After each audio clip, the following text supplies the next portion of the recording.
na o nwere ihe nwetara n'aka mmadụ na-abụ na eto a eji abụrụ sizie na ọkọ niile ahụ abụrụ bụ agharị ọ na-adịghị ka na ọ na o nweghị ihe ọjọọ a na-enweta na ndị bụ pastọ maọbụ ndị bụ ụkọchukwu maọbụ ndị na-ekpere chukwu eji wee bụrụ nọọ bikọs ikwugo nọọ na onye nwe ihe nwetara n'aka ekpe ikpepụta evidensị ọ na ị naghị afụta na ihe ahụ ikwuru bụ ihe na-eme kịta na o nwere ihe nwetara n'aka mmadụ na-abụ na eto a eji na-ekpe ha ikpe hapụ ndị ụka ka ọ na o nweghị ihe ndị ụka na-eme ọkwesị na ihe abịa bịaruo si kụọ ha ma n'isi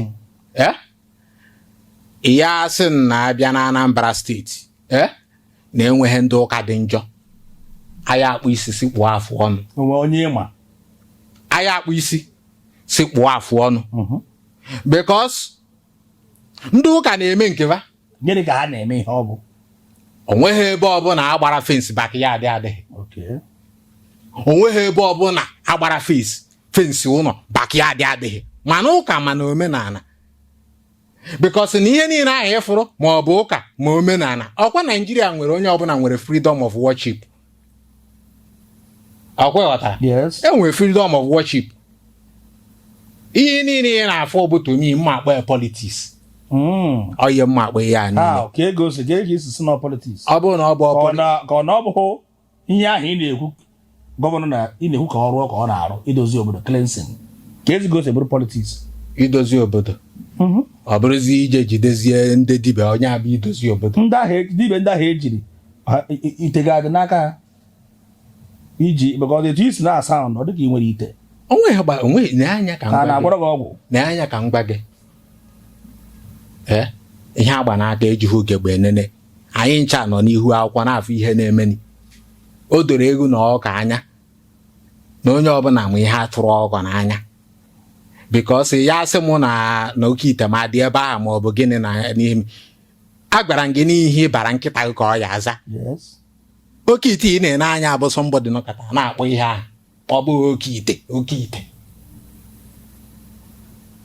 ihe bara nkịta gị ka ọ ya aza what of Igbo bụ nkọ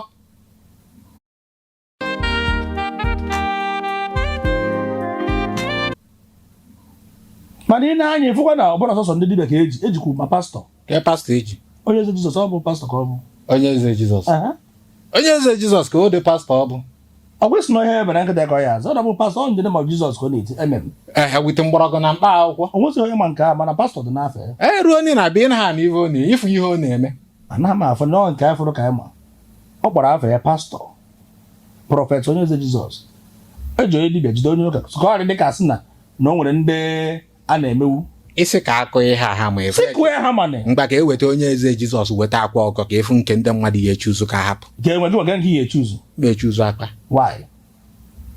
ndị akpa nyere aka ehiri na nne ndị onye eze Jizọs nyere aka ehibeghị nne afụbeghị m nke m fụrụ n'anya ka m kwetere ke ndị ọ dị ka ha nyegoro aka ndị akpa na-akwụ ụgwọ ọnwa hiri nne akpa wetara development n'ọba ịghọtara ịma na o nwere onye ya abụọ nọrọ n'ọnọdụ ahụ akwa ọkọ nọ ọkpachie mana akpa nọ na grace ahụ ọ nọ na ya na-emesapụ aka ịghọtago o nwere ndị ọ na-akwa o nwere ndị bụ na ọ bụ ha akwa ọkọ ha ahịrịwuzi nne so ka ị machara ihe na nkịta dị on ka ezi ihe meziri eji wee jidezie onye ka m na-agba gị na were egwu ma ya ọgbụ ma ya na egwu bụ ofu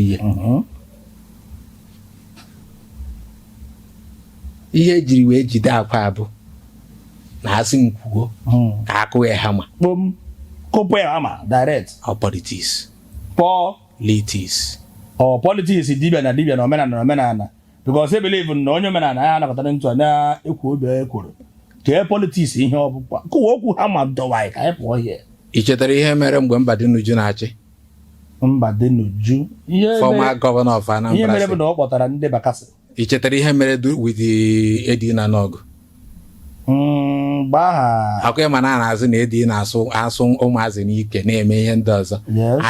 Anyị fụsịa voice talk ndị mmadụ ji wee gbarasị ego mgbe ahụ. Bas Facebook adịbeghị. Na studio ka ị na-eje rekọdụ voice ndị nwere updates. Tie plate. Tie kalenda. Emesie.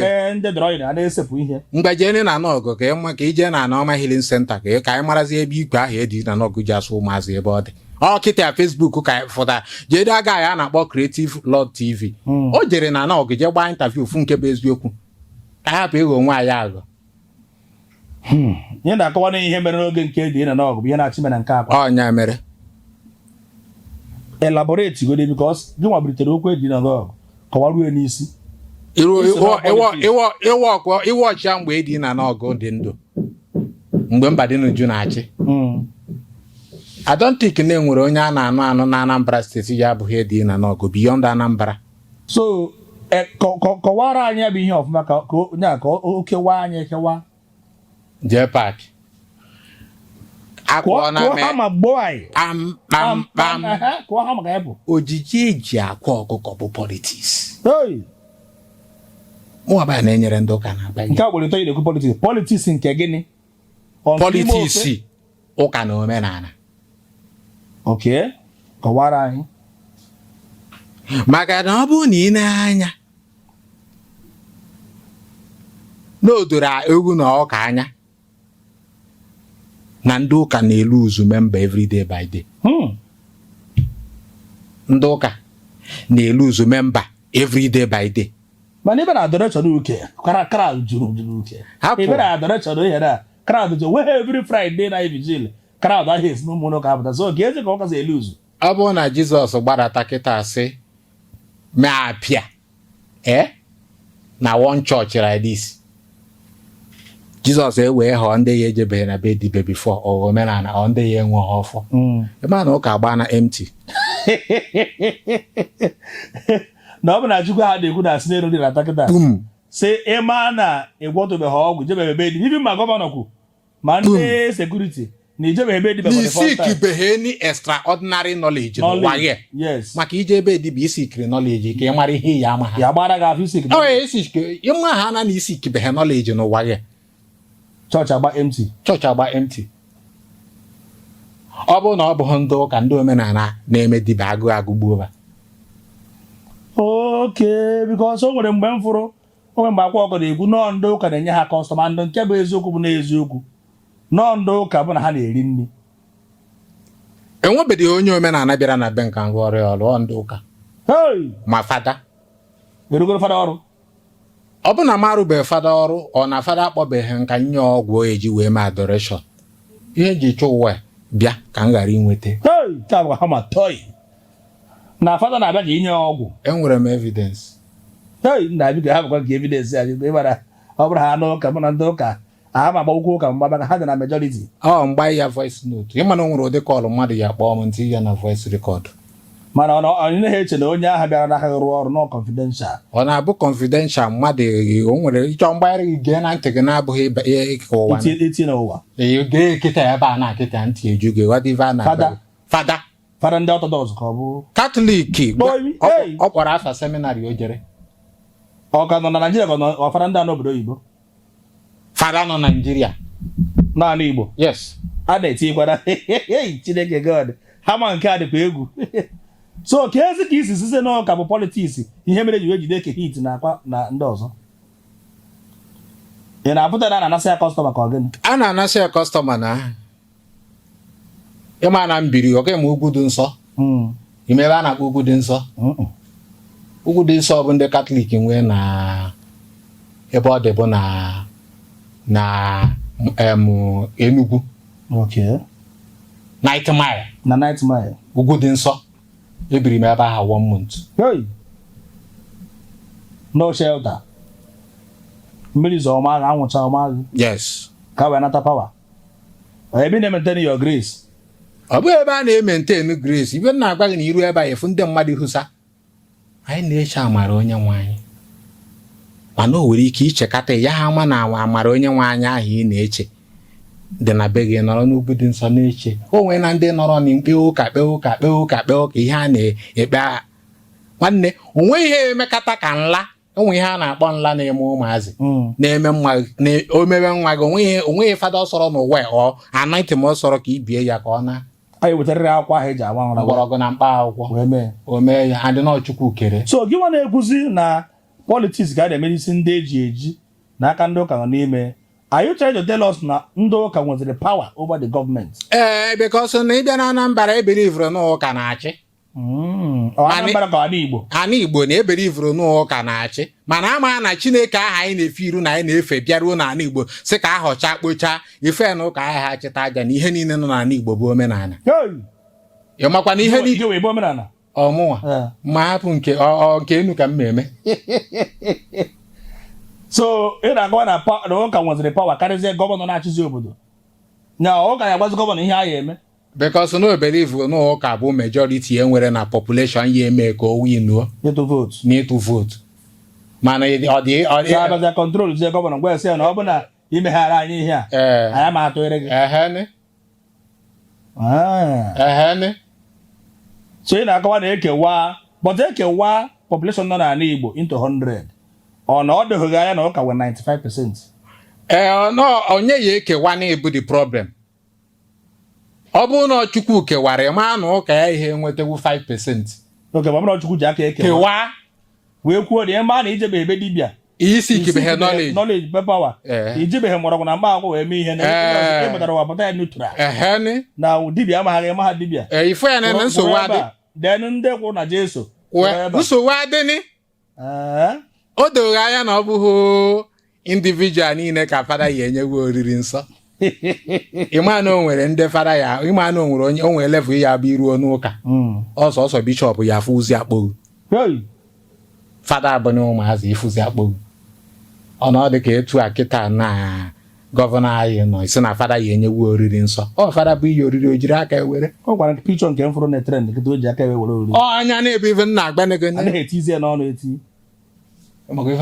ị na-achọ ịkọwa na gọvanọ ka ike karịzie na fada akazi ike karịzie gọvanọ ka gọvanọ bụ ike karịa fada ekwesịghị ihe enyegwu gọvanọ agba aka abụ gọvanọ nwa ịma mmadụ onye zọrọ ịdara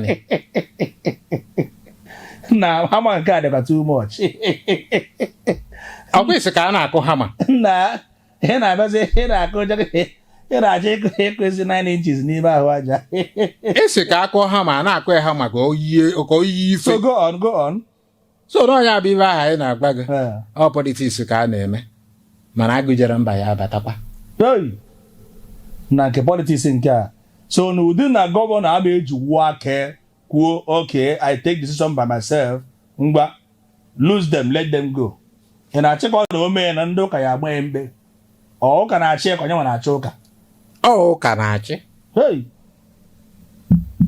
ụka na-achị ebe ha gwara gị nọrọ ka ị ya nene ọ bụrụ na ị nọ ha ebe ahụ because na ha gbara gị ịnọ ha ebe ahụ na ha ya akpọrọkwa members na ya atụziri gị ụbọchị maazị agwa ha sị nakwa na onye a na ọ dịkwa nene chetakwa ikwe ha trendri fabak onye agha tiri fada ihe ọ gaghị achị anyị ọzọ onye agha pịara fada ụtarị agaghachikwa ya ọzọ mana ọ mechara chi ya ka ọ dara ọ na mechara chi ya ọ na ọchịghị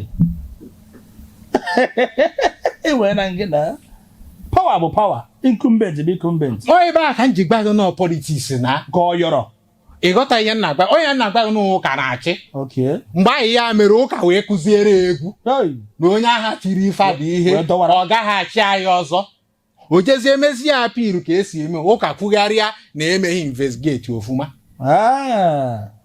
na-echekighị ofuma wee kwu gbakwa ndị members ya mgbata erinne akwa bụ mmadụ ka a na-ekwu ebe ọ bụla asa anyị fọwọdụ ụka mekwara affect even my presidency n'ụka o mere affect even my presidency onye mana ihe niile ka a na-akpọ religion ya mana abịa na religion dị n'ụwa a sị na enwere ndị na-akpụ isi n'ala nwee ndị na-efe Chukwu nwee ndị Buddhism otu aha ka ọ dị na freedom of worship ka ihe eji wee gwazi anyị na-emere Muslim